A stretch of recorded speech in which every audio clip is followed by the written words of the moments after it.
La respuesta que Jesús tiene hoy para los que están en el estado de perdición se encuentra solamente en el Nuevo Testamento. Cuando un no creyente pregunta, ¿qué debo hacer para ser salvo?, la respuesta que obtendrá será la misma que el apóstol Pablo dio al carcelero de Filipos: cree en el Señor Jesucristo. Hechos 16:31. Cuando un no creyente acepta que Jesús es el Hijo de Dios, entra en el estado de fe, pero todavía no es salvo. Mucha gente vive y muere en el estado de fe, pensando que son salvos, pero están equivocados. Cuando ellos leen más cuidadosamente la Biblia, el mapa de los caminos espirituales, se dan cuenta que todavía no han entrado al estado de salvación. El hombre que está en el estado de fe todavía debe preguntar, ¿qué debo hacer para ser salvo? Puesto que el creyente está ahora más cerca de la salvación que cuando no creía, la respuesta será diferente. Los creyentes del día de Pentecostés son un ejemplo de lo que acabamos de decir. En el día de Pentecostés, del cual ya hemos estudiado, varios miles de judíos creyeron a las palabras del sermón en el que el apóstol Pedro mostraba que Jesús es el Hijo de Dios. Aunque ellos creyeron, se daban cuenta que todavía no eran salvos, así que ellos preguntaron, ¿qué haremos? La respuesta de Pedro fue, arrepentíos y bautícese. Esta respuesta es solamente para quienes han entrado en el estado de fe. Cuando alguien se arrepiente, se aparta del pecado y se vuelve a Dios. Por esta razón, entra en el estado de cambio.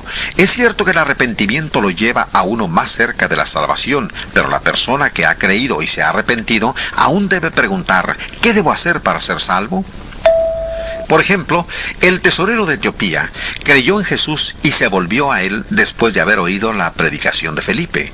Él sabía que todavía había algo más por hacer, así que preguntó a Felipe, ¿qué impide que yo sea bautizado?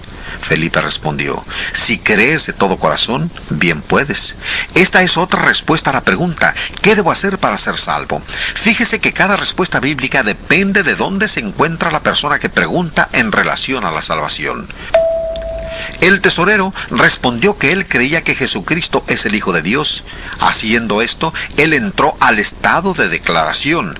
En esta etapa del progreso espiritual, el creyente se encuentra dispuesto a confesar en presencia de otras personas. Creo que Jesús es el Hijo de Dios. Romanos 10:10 dice, con la boca se confiesa para salvación. La persona que cree, se arrepiente y confiesa su fe en Cristo, aún no ha entrado al estado de salvación. Hasta este punto, todavía no ha sido limpio por la sangre de Cristo. Solamente por los méritos de la muerte de Jesús puede uno ser limpio del pecado. Así que debe hacerse la misma pregunta otra vez. ¿Qué debo hacer para ser salvo? La respuesta para el creyente que se ha arrepentido y ha confesado a Cristo se encuentra en Hechos 22:16. Levántate y bautízate y lava tus pecados. El hombre que sigue el mapa espiritual de Dios por los estados de fe, arrepentimiento, confesión y bautismo, sabe que entra al estado de salvación por la gracia de Dios. Jesús ha prometido, el que creyere y fuere bautizado será salvo. Todos los que están en el estado de salvación están en la iglesia o reino de Dios, porque Dios añade a todos los salvos a su iglesia. La persona salva tiene toda la razón del mundo para alegrarse en gran manera por la gracia, el amor y la misericordia de Dios. Está ahora lista con la ayuda de sus hermanos cristianos y su Padre Celestial para principiar la vida cristiana. La esperanza de la vida eterna viene a ser ahora el ancla de su alma. ¿Dónde está usted espiritualmente? ¿En cuál estado está usted viviendo? Usted ha aprendido de la palabra de Dios que si cree que Jesucristo es el Hijo de Dios, usted está en el estado de fe. Si su fe le ha llevado a apartarse del pecado y acercarse a Dios, usted está en el estado de cambio. Cuando usted confiesa su fe en Cristo, usted está en el estado de declaración.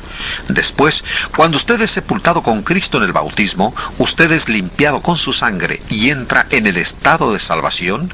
Lo más importante que usted puede hacer es decir si quiere o no recorrer todo el camino, hasta entrar en el estado de salvación, de acuerdo con la palabra de Dios. El estado en que está usted en este momento determinará dónde estará por toda la eternidad.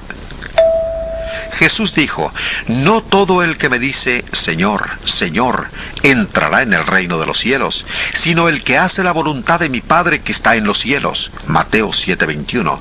Dios quiere que usted sea salvo. Dios ha enviado a su Hijo para salvarlo a usted. Él le ha dado promesas para animarlo. Cristo Jesús está esperando que usted le dé su vida por completo. Pero la elección, la decisión final es suya.